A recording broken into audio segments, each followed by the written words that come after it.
نحمده ونصلي ونسلم على رسوله الكريم أما بعد فأعوذ بالله من الشيطان الرجيم بسم الله الرحمن الرحيم قل أئنكم لتكفرون بالذي خلق الأرض في يومين وتجعلون له أندادا ذلك رب العالمين وجعل فيها رواسي من فوقها وبارك فيها وقدر فيها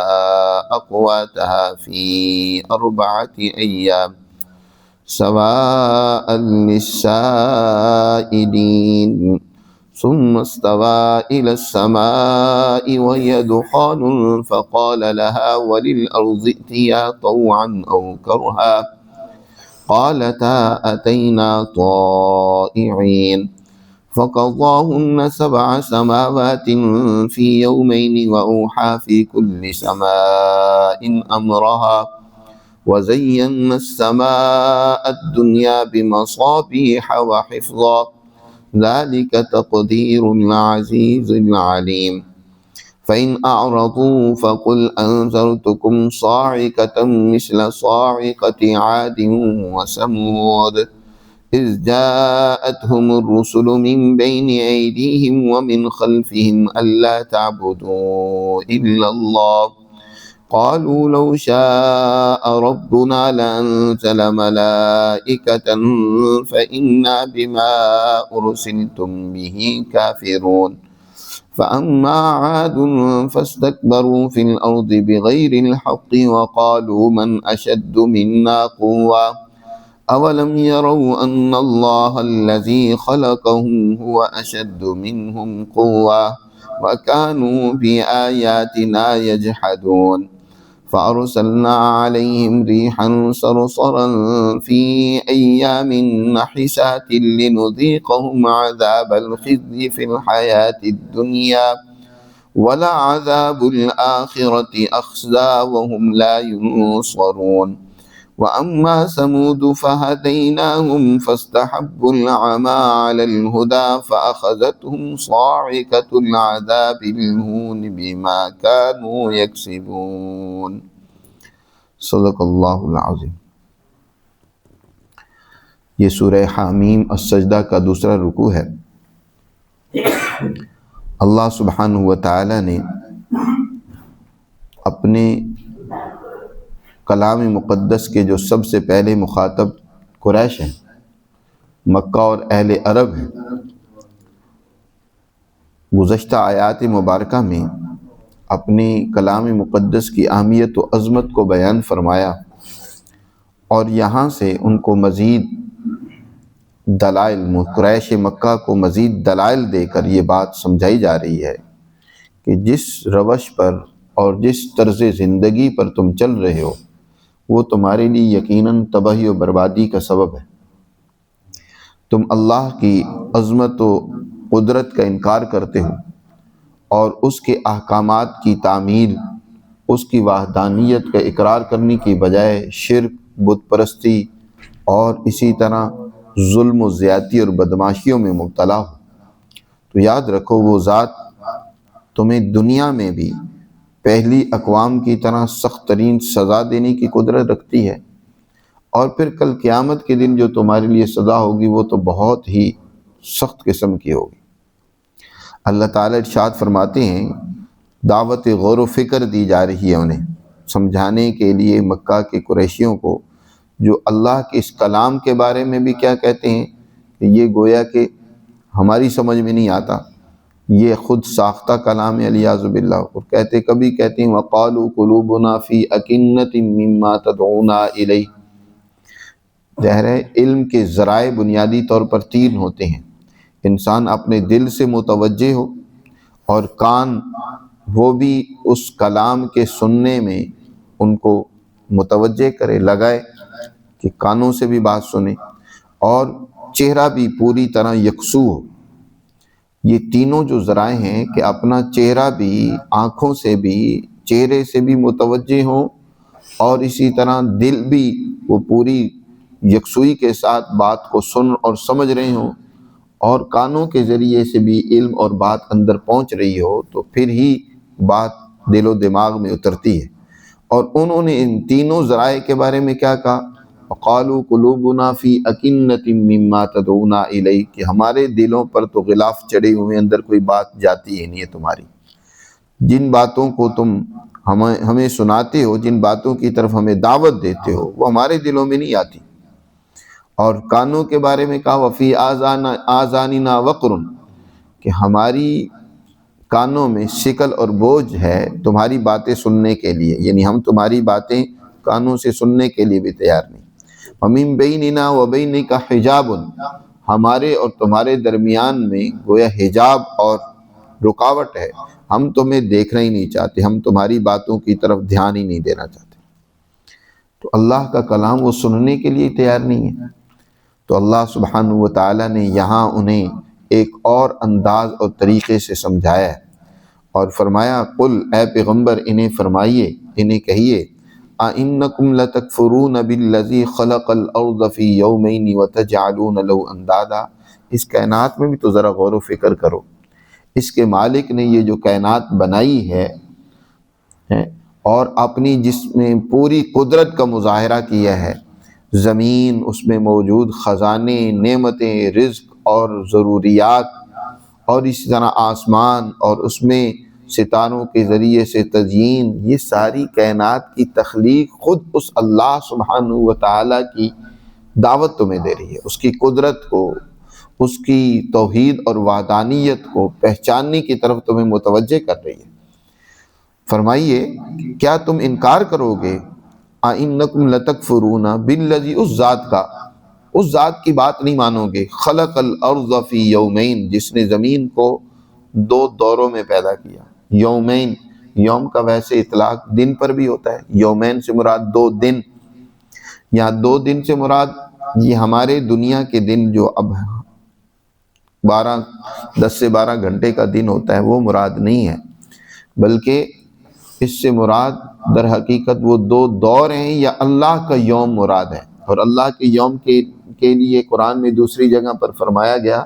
وَإِنَّ يَوْمًا عِنْدَ رَبِّكَ كَأَلْفِ سَنَةٍ مِّمَّا تَعُدُّونَ، تمہاری گنتی کے اعتبار سے 1000 سال ہوں تو اللہ کا ایک دن بنتا ہے، اور ایک جگہ پر 50,000 سال کے برابر کا دن قرار دیا گیا۔ یہ ساری کائنات کے بننے کے بعد یہ تو چاند اور سورج بھی بنا، تو یہ جو ہماری جو موجودہ دن ہیں یہ تو اس کے بعد وجود میں ہے۔ اس کائنات کے بننے سے پہلے تو زمانہ دوروں پر تھا، اللہ سبحانہ و تعالیٰ ہی جانتے ہیں کہ اس وقت زمانے کی کیا صورتحال تھی، لیکن یہ جو زمانہ اب ہمارے سامنے ہے یہ اس کائنات کی تخلیق کے بعد جی۔ اسی طرح جب یہ کائنات کی تخلیق ختم ہو جائے گی تو پھر یہ رات اور دن نہیں رہیں گے، پھر اللہ سبحانہ و تعالیٰ ہی کا زمانہ ہوگا، اور اس کی گنتی کیسے ہوگی وہ اللہ بہتر جانتا ہے، 1000 برس کے برابر ہوگی یا 50,000 سال کے برابر ہوگی۔ تو یہاں اس لیے مفسرین نے یومین سے مراد یہاں 2 دور لی ہیں، یا 2 دن اگر مراد ہوں تو وہ دن 50,000 سال کا ایک دن، تو 2 دن گویا 1,00,000 سال کے برابر جی۔ تو اللہ نے اس زمین کو 2 دوروں میں 2 دنوں میں پیدا کیا، باوجود اس کے کہ قادر مطلق اس پر پوری طرح قدرت رکھتا ہے کہ وہ چشم زدن میں زمین کو، اس کے خزانوں کو، اس ساری کائنات کو بنا سکتا ہے، لیکن اللہ کا جو قانون ہے وہ تدریجی عمل کا ہے۔ ایک بچے کو پیدا کر کے اس کو یکلخت جوان کر دینا یہ بھی اس مالک کی قدرت ہے، لیکن اس نے اس کی بھی جو قوتیں ہیں، توانائیاں ہیں، وہ اس میں تدریجاً منتقل کرتا ہے، آہستہ آہستہ ان میں انتقال ہوتا ہے۔ اسی طرح اس کائنات کی تخلیق بھی، زمین بھی 2 دنوں میں بنائی گئی۔ وَتَجْعَلُونَ لَهُ أَنْدَادًا، اور تمہارا حال یہ ہے کہ تم اس کے شریک بناتے ہو، اس کے برابر کے اور طاقتیں اور قوتیں تجویز کرتے ہو۔ وَتَجْعَلُونَ لَهُ أَنْدَادًا ذَلِكَ رَبُّ الْعَالَمِينَ، یہ وہ ذات ہے جو رب العالمین، ساری کائنات کا، سارے انسانوں اور مخلوقات کا وہ رب ہے۔ اور جب 2 دنوں میں اس نے زمین کو بنا دیا تو پھر اس کے بعد وَجَعَلَ فِيهَا رَوَاسِيَ مِن فَوْقِهَا، اس زمین کے اندر اس نے اس کے اوپر تک پہاڑوں کو گاڑ دیا۔ زمین ظاہر ہے یہ ایک پانی کے اوپر، پہلے تو پانی ہی پانی تھا، پھر اللہ سبحانہ و تعالی نے اس پانی کے اندر کچھ ایسی جھاگ سی پیدا ہوئی اور دھواں سا اٹھا کہ اس دھوئیں سے تو آسمان بن گئے جس کا آگے ذکر آ رہا ہے، اور وہ جو جھاگ پیدا ہوئی اسی جھاگ کو اللہ نے زمین میں تبدیل کر دیا،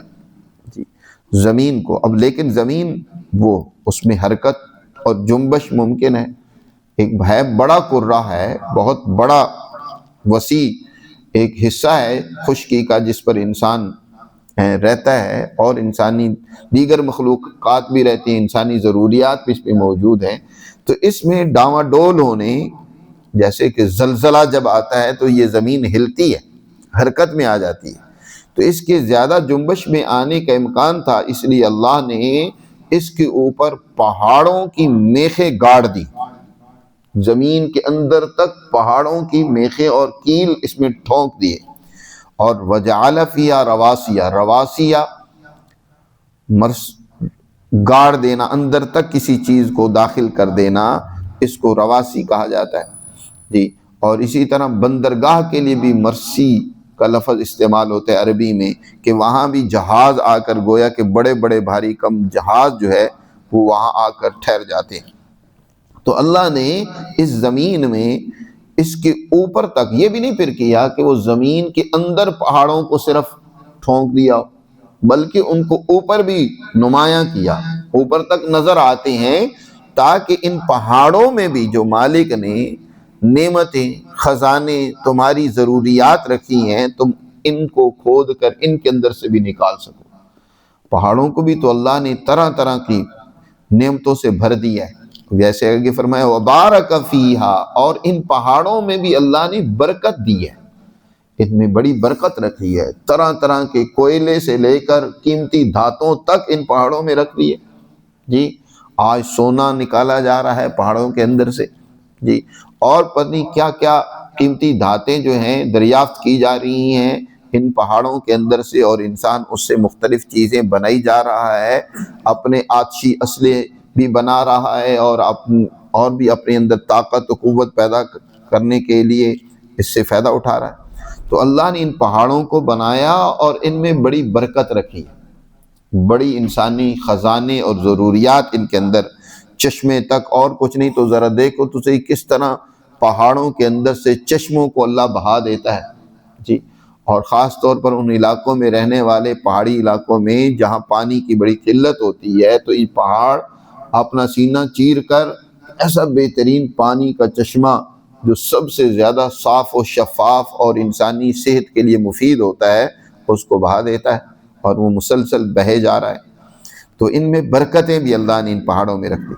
وَقَدَّرَ فِيهَا أَقْوَاتَهَا، اور اس زمین کے اندر اللہ نے ان انسانوں کی روزی ضروریات بھی اس میں پیدا کر دی ہیں، اور یہ 2 دنوں میں ہوا، فی 4 ایام۔ تو اس طریقے سے یہ 4 دنوں میں زمین اور زمین کے اندر موجود خزانے، ضروریات، توانائی، یہ 4 دنوں میں یہ سارا سلسلہ زمین کا اور اس کے خزانوں کا مکمل ہوا، فی 4 ایام۔ اللہ نے اس زمین کے اندر انسانی ضروریات کا وافر مقدار میں سامان رکھ دیا جی، جو چیز انسان کو ضرورت ہے، ترکاریاں ضرورت ہیں وہ نکالے، غلے اناج اس زمین سے نکالے، اور اسی طرح اس زمین سے انسان اپنے لباس کی ضروریات کا سامان نکالے۔ اس زمین کے اندر کیا کیا چیزیں اس کائنات کے اندر موجود نہیں ہیں، زمین کے اندر یا زمین کے اوپر یا پہاڑوں میں، اس مالک نے سب کچھ تمہاری ضروریات کا سامان رکھ دیا، سواء للسائلین، اور یہ سب کا سب یکساں ہے طلبگاروں کے لیے۔ یہ کسی ایک قوم، کسی ایک فرد، کسی ایک شخص کے لیے نہیں، تمام جن میں صلاحیت ہے، استعداد اللہ نے پیدا فرمائی ہے، وہ اپنی اس استعداد اور صلاحیت و لیاقت کے مطابق ان نعمتوں کو حاصل کریں گے۔ یہ سب کے لیے یکساں ہے، کسی مخصوص قوم کے لیے نہیں ہے۔ اس آیت کے اس جملے نے بھی یہ بات واضح کر دی ہے کہ اس کائنات کی پیدا کردہ نعمتیں سب انسانوں کے لیے، سب مخلوقات کے لیے ہیں، صرف انسان کے لیے نہیں، حیوانات کے لیے بھی، حشرات الارض کے لیے بھی، جس کے لیے جو ضرورت کی چیز تھی اللہ نے وہ پیدا کر دی۔ اب عجیب بات ہے، انسان رونا روتا ہے کہ منصوبہ بندی کی جائے، وسائل کی کمی ہو رہی ہے، انسان محدود ہونے چاہیے، پروپیگنڈا کرتا ہے، اس کے لیے پھر طرح طرح کے بہت سارا روپیہ پیسہ اور بجٹ اس کے لیے مختص کرتا ہے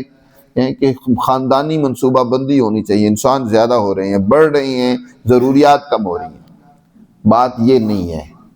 انسان نہیں بڑھ رہے، اللہ کے وسائل وہ تو ابھی تک انسان نے دریافت ہی اتنے نہیں کیے جتنے اس مالک نے پیدا کر رکھے، وہ تو انسان کی ضروریات سے بہت زیادہ وافر مقدار میں اس مالک اور خالق کے پیدا کر رہے ہیں۔ آج مسئلہ وسائل کی کمی کا نہیں، وسائل کی منصفانہ تقسیم کا ہے۔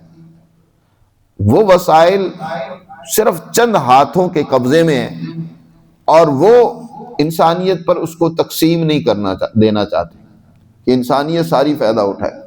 آپ کی ساری دنیا کی دولت صرف 10% لوگوں کے پاس ہے، 90% جو ہیں وہ بیچارے وہ اس سے محروم ہیں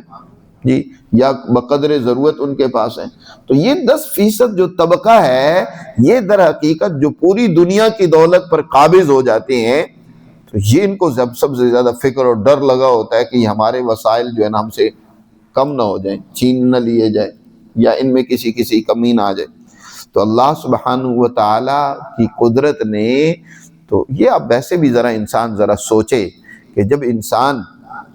یہ کوئی کسی کی دعوت کرتا ہے، دعوت میں یقیناً جتنے لوگوں کو وہ بلاتا ہے تو اس کے پہ ان کے آنے سے پہلے ان کے لیے کھانے کا انتظام کرتا ہے۔ اگر بیٹی کی شادی کی ہے، دعوت ولیمہ ہی مثلاً کر رہا ہے، تو اب دعوت ولیمہ میں جتنے اس نے کارڈ بھیجے ہیں تو اتنے لوگوں کے کھانے کا تو انتظام وہ کرتا ہے جی۔ کبھی ایسا نہیں ہوا کہ آنے والے جو ہیں ان کی تعداد سے کھانا کم ہو، بڑھ تو جاتا ہے، اکثر زیادہ ہو جاتا ہے لیکن کم نہیں ہوتا، سوائے اس کے کہ اس میں بھی کوئی انتظامیہ گڑبڑ نہ کرے یا بدنظمی کا مظاہرہ نہ کرے، وگرنہ عموماً چیزیں جو بنوانے والا ہوتا ہے مالک، وہ اس اپنی آنے والے مہمانوں کی بقدر ان کی ضروریات سے زیادہ بنواتا ہے۔ تو عجیب بات ہے، اللہ سبحانہ و تعالیٰ نے اس کائنات میں اپنی مخلوقات کو پیدا فرمانا تھا اور پیدا فرمایا، اور ان کی ضروریات کا پہلے انتظام ہی کوئی نہیں کیا، چیزیں ہی تھوڑی تھی۔ یہ تو اللہ سبحانہ و تعالیٰ کی قدرت اور اس کی انتظامی اللہ کی لیاقت پر اعتراض اٹھانا ہے۔ یہ آج کے سرمایہ دارانہ ذہنیت کا بہت بڑا فطور ہے، بہت بڑی خرابی ہے کہ وہ وسائل کو تقسیم نہیں ہونے دینا چاہتے، وہ صرف چاہتے ہیں کہ باقی تو محتاج رہیں ہمارے اور ہم بدماشیاں کرتے رہیں۔ اللہ سبحانہ و تعالیٰ نے یہ وسائل ساری انسانیت کے لیے پیدا کیے، سواء للسائلین، یعنی سب کے لیے یکساں اللہ نے پیدا کیے۔ پھر یہ بھی یہاں ایک مذہبی ذہن یہ بھی کہتا ہے یہ جی تقدیر میں ہے کہ جس کو اللہ نے چاہا تو دے دیا، باقی جس کو چاہا اللہ نے معروم کر دیا، یہ بات بھی نہیں ہے۔ یہ دنیا میں اللہ نے وسائل تو سب کے لیے پیدا کیے ہیں، اب اس کی تقسیم کی ذمہ داری اللہ نے تو مسلمان جماعت کی لگائی تھی کہ تم نے انصاف کے ساتھ ان کو تقسیم کرنا ہے۔ خلیفہ ہونے، نائب ہونے کا مطلب تو یہی ہے کہ جو خلیفہ ہے وہ اس بات کا ذمہ دار ہے کہ اللہ نے یہ جو وسائل دیے ہیں اب ان کو انصاف کے ساتھ تقسیم کرو۔ اس کو ایک اور مثال سے سمجھے۔ مثال کے طور پر یہاں 15 آدمی بیٹھے ہوئے ہیں، میں 1500 ایک صاحب کو پکڑاتا ہوں کہ یہ 1500 روپے ان میں تقسیم کر دے۔ اب اس کا صاف مطلب تو یہ ہے کہ 15 آدمی ہیں تو سب کو 100 روپے مل جانا چاہیے، لیکن جس کے قبضے میں آئے 1500 روپے وہ کہتا ہے جی آپ نے کہا تقسیم کر دینا ہے تو ٹھیک ہے، کسی کو 50 روپے دے دیتا ہے، کسی کو 10 دے دیتا ہے، کسی کو 20 دے دیتا ہے، باقی جو بچتے ہیں وہ اپنے پاس رکھ دیتا ہے، کہتا ہے جی میں نے تو تقسیم کر دیے، مالک نے کہا تھا تقسیم کرنے ہیں تو میں نے تقسیم کر دیے۔ بھائی یہ تمہاری قسمت میں 10 روپے ہی آئے تھے۔ وہ جو اگر سوال اٹھاتا ہے نا یار مجھے 10 کیوں دیے ہیں، وہ بس تمہاری حصے میں اتنا ہی تھا یار، تمہاری قسمت میں اتنا ہی تھا، مالک نے تمہیں اتنے ہی دیے۔ اب یہ جو کہہ رہا ہے کہ مالک نے تمہیں اتنے دیے، یہ جھوٹ بول رہا ہے۔ مالک نے تو اتنے نہیں دیے، نہیں یہ کہا کہ اس کو اتنے تم نے دینے، مالک نے تو پورے پورے دیے تھے۔ خود قرآن میں دوسری جگہ اللہ نے ارشاد فرمایا خلق لکم ما فی الارض جمیعا، زمین میں جو کچھ ہے تم سب کے لیے اللہ نے برابر پیدا کیا، تم سب کے لیے، کسی ایک کے لیے یا چند ایک افراد کے لیے نہیں۔ اب یہی تو انسان کا امتحان ہے کہ اللہ کی ان نعمتوں کو کس طریقے سے، ہاں ہر ایک کی ضرورت الگ ہو سکتی ہے، اس میں فرق ہوگا کہ کسی کی ضرورت جو ہے وہ گندم ہے، کسی کی ضرورت جو ہے، کسی کی ضرورت کوئی اور ہے، ہر ایک کی ضرورت الگ ہو سکتی ہے جی۔ کوئی کسی علاقے میں رہتا ہے تو اسے گرم لباس چاہیے، اگر وہ ٹھنڈے علاقے میں رہتا ہے، کوئی گرم علاقے میں رہتا ہے تو اسے ٹھنڈا لباس چاہیے۔ کسی کی بھوک ایک روٹی کی ہے تو کسی کی دو کی ہو سکتی ہے، لیکن یہ نہیں ہے کہ جس کی ضرورت 2 روٹی کی ہے اس کو بھی کہا جائے بھائی تو نے آدھی لینی ہے بھائی جی، نہیں، اس کو اس کی ضرورت کے مطابق ملنا چاہیے۔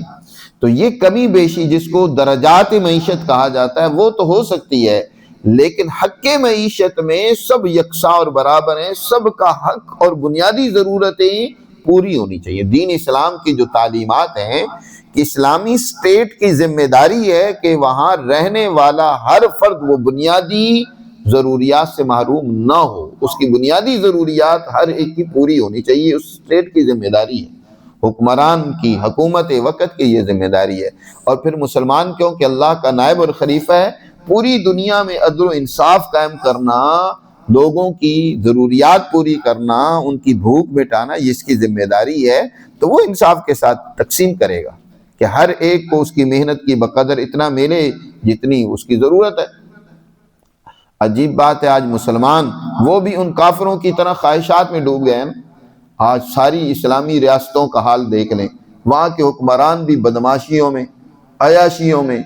مستیوں میں ڈوبے ہوئے ہیں، اور پھر وہ اس طرح کے بیانات جاری کرواتے ہیں جی اللہ کی طرف سے ایسی تقسیم تھی۔ پچھلے دنوں میں کچھ عرصہ پہلے آپ کے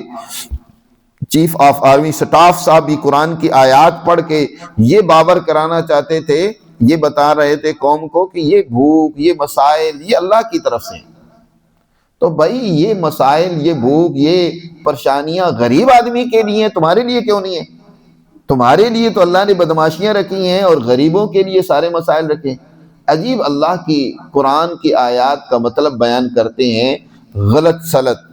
قرآن نے خود کہا نا یا ایھا الذین آمنوا، اے ایمان والو، حق کو باطل کے ساتھ گڑبڑ نہ کیا کرو۔ سچی بات کو جھوٹ میں ملا کر ایسے پیش کرتے ہیں کہ وہ اس کا مطلب کچھ سے کچھ بنا دیتے ہیں، اور ہمیشہ سے یہی حال رہا ہے۔ زمانہ اسلام سے پہلے جو ہے اہل کتاب کے یہودی اور وہ پیر اور مولوی بھی اسی طرح کرتے تھے، اور آج کے بھی اہل علم یا صحافی یا اس طرح کے لوگ جو ہوتے ہیں سکالر، وہ بھی اسی طرح کا کام کرتے ہیں۔ قرآن نے یہاں واضح طور پر فرمایا کہ ہم نے زمین بنائی، زمین کے خزانے پیدا کیے، اور یہ سواء للسائلین، ضرورت مندوں کے لیے، سب کے لیے یکساں ہیں، ہر ایک کے لیے ہم نے ان کو پیدا کیا ہے، کسی مخصوص طبقے کے لیے نہیں۔ زمین اور اس کے خزانے یہ 4 دنوں میں بنائے گئے، پیدا کیے گئے۔ اور ثم استوى الى السماء، پھر اللہ سبحانہ وتعالی آسمان کی طرف متوجہ ہوا۔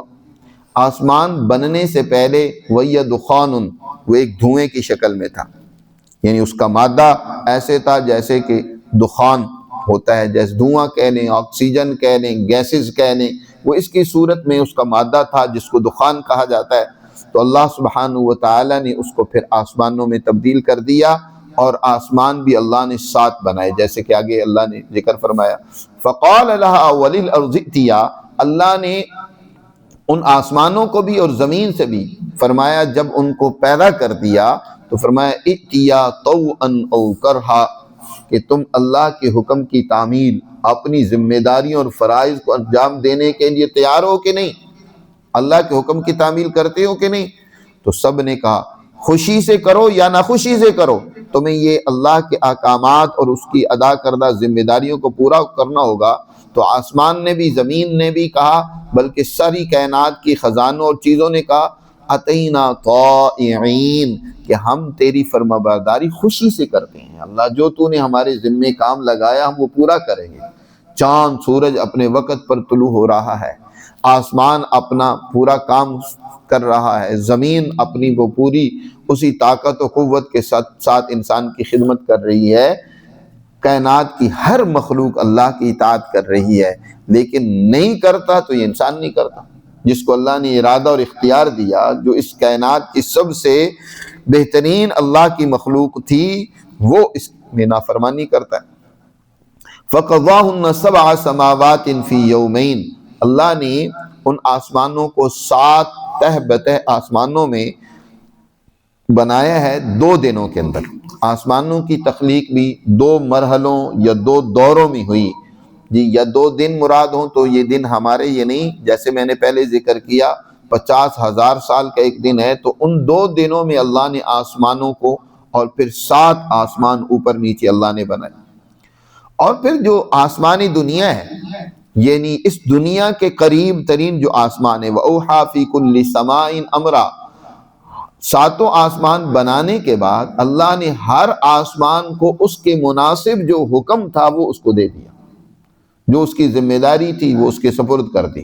ہر مخلوق کو پیدا کیا اور اس کے مناسب جو بھی اس کی ذمہ داری تھی وہ اس کے سپرد کر دی کہ تم نے یہ کام کرنا ہے۔ چاند کے ذمے لگا دیا، سورج کے ذمے لگا دیا، اسی طرح آسمان اور اس میں بے شمار مخلوقات ہیں اللہ کی، ان کے ذمے کام لگا دیے۔ خود آسمان ایک مخلوق ہے، اس کے ذمے، سب کے ذمے ایک ایک کام لگا دیا اور وہ اپنے کام اور ذمہ داری کو پورا کر رہے ہیں۔ وَزَيَّنَّا السَّمَاءَ الدُّنْيَا بِمَصَابِيحَ وَحِفْظًا، اور ہم نے مزین کیا آسمانی دنیا کو، سما دنیا کہتے ہیں اس جہان کو جو انسان کے سب سے زیادہ قریب ہو۔ یہ دنیا، اس کو بھی دنیا اسی لیے کہتے ہیں جہاں ہم رہتے ہیں کہ یہ ہمارے قریب ہے، اس سے ہم گزر رہے ہیں۔ آخرت وہ ذرا بعد میں ہے، آخرت کا معنی ہوتا ہے پیچھے، بعد والی چیز، جو اس دنیا سے گزر کر بعد میں آنے والی ہے وہ آخرت ہے، جس میں ہم موجود ہیں وہ دنیا ہے۔ اور یہ بات بھی یاد رکھیں، دنیا کا متضاد آخرت ہے، دنیا کا متضاد دین نہیں ہے۔ بہت سارے لوگ یہاں بھی دین اور دنیا کی باتیں کرتے ہیں کہ جی یہ دین میں آ جائیں، دنیا کو چھوڑ دیں۔ بھائی دنیا کو تو چھوڑ ہی نہیں سکتے، دنیا میں تو ہم رہتے ہیں، اس دنیا کو چھوڑا کیسا جا سکتا ہے؟ یا تو اس دنیا سے گزر کر آخرت میں پہنچ جائیں تو پھر دنیا کو چھوڑ دیں گے۔ دین کا دنیا کے ساتھ تضاد نہیں ہے، اس دنیا میں ہی رہتے ہوئے دین کے مطابق اپنی ذمہ داریوں کو ادا کرنا ہے جی۔ ہاں، دوسرا مجازن بسا اوقات انسان کے پاس جو وسائل ہوتے ہیں وہ وسائل ان کے اوپر بھی دنیا کا اطلاق ہو جاتا ہے جی، لیکن اصل دنیا اس آخرت کے مقابلے میں ہے جہاں ہم رہ رہے ہیں، جہاں ہماری ذمہ داری ہیں۔ تو اس کے قریب جو آسمان ہے وہ یہ نیچے والا آسمان ہے۔ تو اس آسمان کے بارے میں اللہ ارشاد فرماتے ہیں کہ ہم نے اس آسمانی دنیا کو چراغوں سے مزین و آراستہ کر دیا جی۔ رات آتی ہے، ظاہر ہے تاریکی چھا رہی ہے، تو انسان کے لیے ممکن تھا کہ ڈر، خوف اور وحشت ہوتی تاریکی سے۔ اللہ سبحانہ و تعالیٰ نے جو ہی تاریکی شروع ہوئی، آسمانوں سے بہترین ستاروں کی جگمگاہٹ، چمک اور ان کی روشنی اس انسان کی کائنات کو، اس کی رات کو اس کے لیے کیسی مزین و آراستہ کر دیتے ہیں، گویا کہ ایک بہترین خیمہ ہے جس میں بہترین لائٹنگ اور بلب جل رہے ہیں جو انسان کی آنکھوں کو مسرت اور خوشی بھی پہنچا رہے ہیں، اور اس کے لیے روشنی کا بھی انتظام کیا جا رہا ہے جی۔ وَزَيَّنَّا السَّمَاءَ الدُّنْيَا بِمَصَابِيحَ، ہم نے آسمان دنیا کو چراغوں سے مزین کر دیا، وَحِفْظًا، اور اسی طرح ہم نے اس آسمانی دنیا کو حفاظت سے بھی بھر دیا، یہ محفوظ بنایا۔ یہ نہیں ہے کہ اس آسمانی دنیا کے نظام میں کچھ دراڑ آ جائے یا کوئی شیطانی طاقت اور قوتیں اس میں کوئی نقصان پہنچائیں، نہیں، بلکہ یہ ستارے، جب کوئی شیطان آسمانوں پر جاگنے کی کوشش کرتا ہے اور کوئی فساد دنیا میں پھیلانا چاہتا ہے تو وہی ستارہ اس کا تعاقب کرتا ہے شہاب ثاقب اور اسے بھسم کر کے رکھ دیتا ہے۔ وحفظا، ذالک تقدیر العزیز العلیم، یہ دیکھو اس عزیز العلیم غالب علم والی ذات عالی کا پیدا کردہ نظام ہے، یہ اس نے اس کائنات کی تخلیق کا ایک بہترین سسٹم قائم کی ہے۔ تو یہ 6 دنوں میں، دوسری جگہ میں اللہ نے خود فرمایا کہ اس کائنات کی تخلیق 6 دنوں میں یعنی 6 مرحلوں میں، ان ربکم اللہ الذی خلق السماوات والارض فی 6 ایام، اللہ نے یہ کائنات 6 دنوں میں بنائی، 2 دن میں زمین اور 2 دنوں میں اس کے دیگر خزانے، اس کے اندر جو اللہ نے اس کائنات کی مخلوقات کی ضروریات تھی ان کو پیدا فرمایا، اور پھر 2 دنوں میں آسمان اور اس کی طاقتیں اور قوتیں پیدا کی گئی۔ تو یہ 6 دنوں میں کائنات بنائی گئی۔ تو اللہ کی اس قدرت میں غور و فکر کرو، کیا یہ اللہ کے سوا کوئی اور بنانے والی ہے طاقت؟ ذرا غور کر کے بتاؤ، اَإِنَّكُمْ لَتَكْفُرُونَ، کیا تم انکار کرتے ہو اللہ کی ذات کا، اس کی قدرت کا، اس کی وحدانیت کا، اس کی تعلیمات کا، جس نے یہ ساری کائنات بنائی؟ یہاں اللہ در حقیقت اپنی قدرت کو بیان کر رہا ہے، یہاں سائنس کو بیان کرنا مقصود نہیں ہے، نہ اس کائنات کی حقیقت کو سمجھانا مقصود ہے کہ اس کائنات کی حقیقت کیا ہے، کیونکہ قرآن کا یہ موضوع نہیں ہے۔ قرآن کا موضوع تو اصل انسان کو سمجھانا ہے، اس کو اللہ کی قدرت سمجھانی ہے کہ وہ قادر مطلق جس نے تمہارے لیے یہ پیغام نازل کیا قرآن کی صورت میں، جس سے تم منہ موڑے ہوئے ہو، اعراض کر رہے ہو، سننا نہیں چاہتے، اس کے احکامات پر عمل نہیں کرنا چاہتے، اس کی قدرت کا تمہیں اندازہ ہے؟ تو اللہ نے اس کی کچھ ایک مثال بیان کی اس کائنات کی تخلیق کے حوالے سے۔ آگے اللہ نے ایک اور تنبیہ فرمائی ہے کہ جن قوموں نے اللہ کی اس قدرت اور عظمت کو نہیں پہچانا اور وہ اسی طرح ظلم، فساد اور اسی طرح بدماشیوں اور شرک میں مبتلا رہے، ان کا پھر کیا انجام ہوا، اس کا اگلی آیات میں تذکرہ ہے، انشاءاللہ آئندہ درس میں اس پر بات کریں گے۔ اللہ ہمیں سمجھ نصیب۔